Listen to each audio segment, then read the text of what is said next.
Let's compare the best 50mm lenses in the world right now.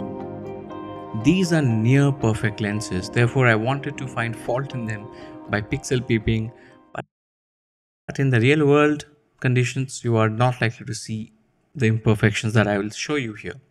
Uh, Even when I talk about imperfections, I'll qualify that they were difficult to spot in normal conditions. So let's begin with the build quality. The Sony has a rubber tip on the hood that allows you to softly land the lens top down. The Nikon hood is made of thinner plastic, but both screw onto the lens really tightly. The Nikon feels as if it has more metal parts. The lens body feels like it has got heavier, better metal parts, and it is a heavier lens. The Sony overall feels made with premium quality plastics or fiber. The Nikon sports a programmable button on the lens along with the typical AF autofocus manual focus switch. There's also a customizable information screen on the Nikon that some like. I think Zeiss lenses also have that. Not much else to talk about the Nikon build quality. It's a really well built lens and it's heavy. It makes its presence felt in your hand. You will notice it. People on the outside will notice it. The Sony also has an aperture ring that can be declicked or clicked. The Sony is quite a bit smaller and lighter than Nikon by about 300 grams. In fact, a little bit more than 300 grams, 310 or 15 grams. This at this weight levels, though, I mean, you're already carrying a lot of weight. So 300 grams may matter to you or may not be important to you. But I think when you use these lenses for a longer period of time, when you begin the day, they both will feel similar. But by the time the day is about to end, you will be more tired with the Nikon. That's just how it is. When it comes to chromatic aberration, both lenses have it even when distortion control in the camera is on. But you can only observe aberration once you zoom in at 100% or more.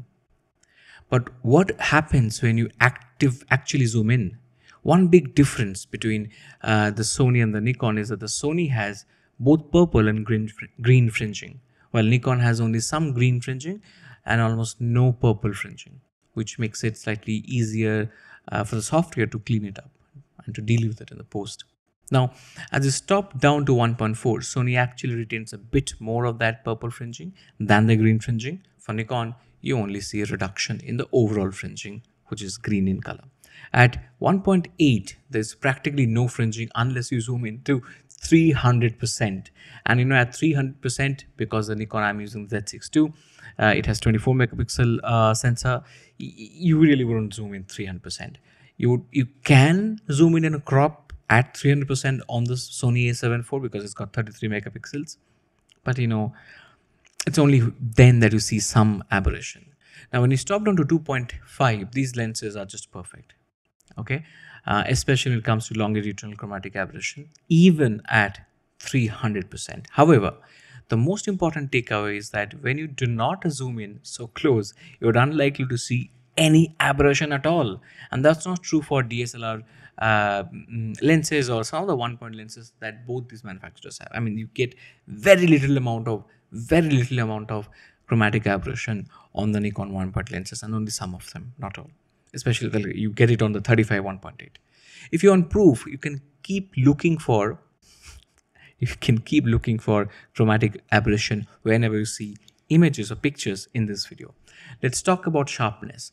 Both these lenses are tack sharp at 1.2, and as you step down, sharpness increases incrementally. You see very little increase in sharpness from 1.2 to 1.4 to 1.8 and 1.2 and onwards. But suddenly when you compare the 1.2 images with the 2.8 images, there you see a noticeable, not drastic, that's the wrong word, noticeable change in sharpness. Compared with their sharpness at 1.2, the fact is they're so sharp that when you stop down incrementally, the improvements that are happening on the image, it's almost not visible to you. So both lenses are as good as it gets. Do they have glare? Yes, but very subtle. I actually glare and ghosting. I actually like a bit of ghosting, but model lenses are so well done that these expensive copies are perfected for it. The Nikon lens has visibly less glare or ghosting, and as you can see, the Sony image, the light overlaps into the darker metal frame of the street light a little bit more, whereas it is much more controlled on the Nikon. So when you are in a backlit scene, the subject will be clearer and more contrasty with more detail on the Nikon lens. When it comes to vignetting, both lenses are guilty. The Sony lens has clear vignetting at 1.2, but frankly, it becomes quite usable at 1.4. By the time it's 2.2 or 2, it's perfect. In comparison, the Nikon has slightly higher amount of vignetting at 1.2, but it clears up quite quickly by the time it's 1.8. So even when it comes to vignetting, they compare similarly head to head. Now, my most favorite subject, the bokeh test.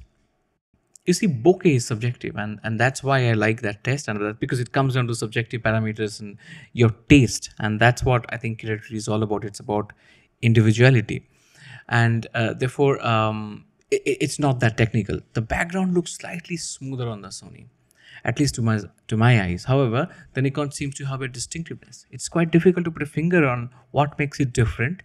Perhaps that's what people mean when they talk about character when it comes to Nikon. When it comes to Nikon, it stops becoming all about the amount of smoothness, the amount of bokeh.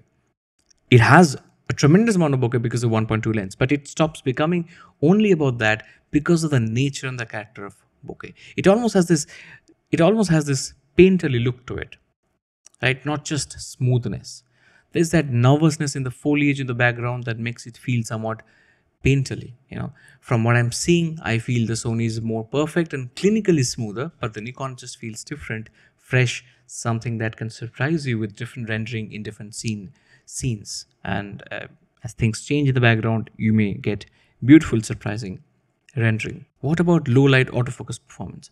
Well, when you use a 1.2 lens, you feel confident about low light photography. I mean, a lot of people buy it only for that. However, the Nikon often feels less sticky in its autofocus in low light conditions compared to the Sony. In normal light conditions, there's no problem at all. Both of them are perfect. The performance difference in low light conditions can be attributed to Sony's celebrated autofocus. Perhaps. However, I made a strange discovery while shooting with these two lenses and while analyzing the pictures from these two cameras. Look at this scene. This man is sitting, and there's a heavily backlit scene. There's a heavily backlit scene. At the same time, the same amount of light, and yet I exposed these two cameras differently. And at the time of doing it, I didn't notice that I exposed them differently. I just looked at the EVF and the image that the EVF was showing me. The Sony image was actually shot wide open at 1.2 with 400 ISO and 1/25th of a second shutter speed. The Nikon, however, was shot also at 1.2 but at an ISO value of 800, and the shutter speed was 6/40th of a second compared to 1/25th on the Sony. So clearly I underexposed the Nikon by one full stop and then 1/3 of a stop. And that's a lot. That's a lot in that kind of low light. Therefore, I think in low light conditions, I kept underexposing the Nikon more than I did with the Sony. It only makes sense that Nikon would struggle more because I'm exposing the system more. But why did that happen? I think it happened because Nikon applies the picture profile, which looks brighter than the raw image, on the viewfinder, right? And because of that, I really did not, because I relied on what I'm looking at the viewfinder, I made a qualitative judgment, not a technical judgment. I did not look at the light meter. And I think that's the reason.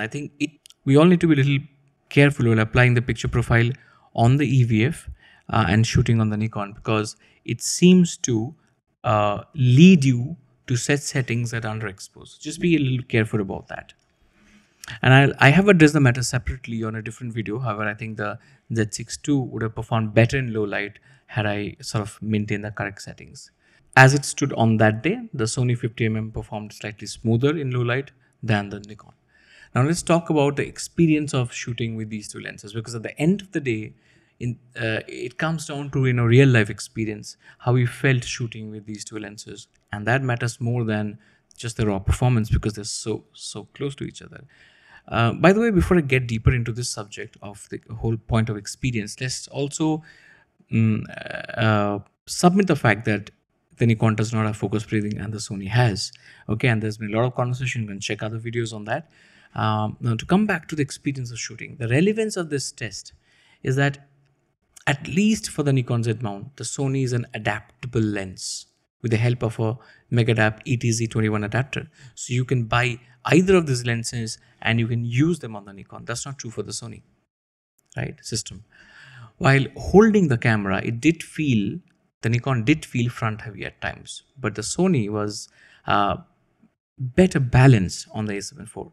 The whole Sony setup was much lighter too. Overall, the compact size and slightly light lens and the body combination with the A7 IV made me psychologically like the Sony more when I'm about to decide which one to take and go out to shoot.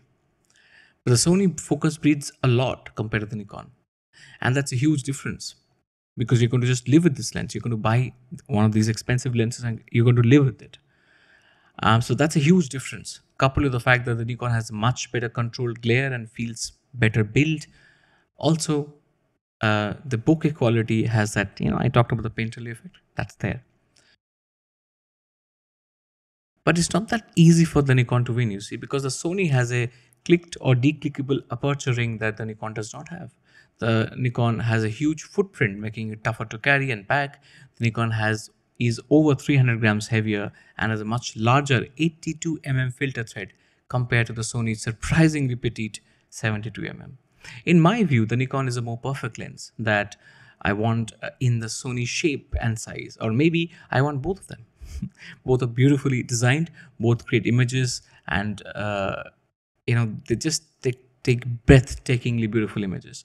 The prices are similar too, and how they're priced really depends on the country that you're in. But Nikon does not focus breathe. Again, let me remind you, Nikon does not focus breathe. In the US, the Sony is cheaper. In India, the Nikon is cheaper by about $350. Finally, I have made a simple thumb rule for you. If you like bokeh with character, then go for the Nikon. Buy the Z9 or the Z7 II and get this lens. If you like bokeh with just smooth and buttery look and want something that's slightly more manageable in terms of packability and inside your camera bag, and then you should consider the Sony with the A7 IV or the A1. I'll see you soon with another video.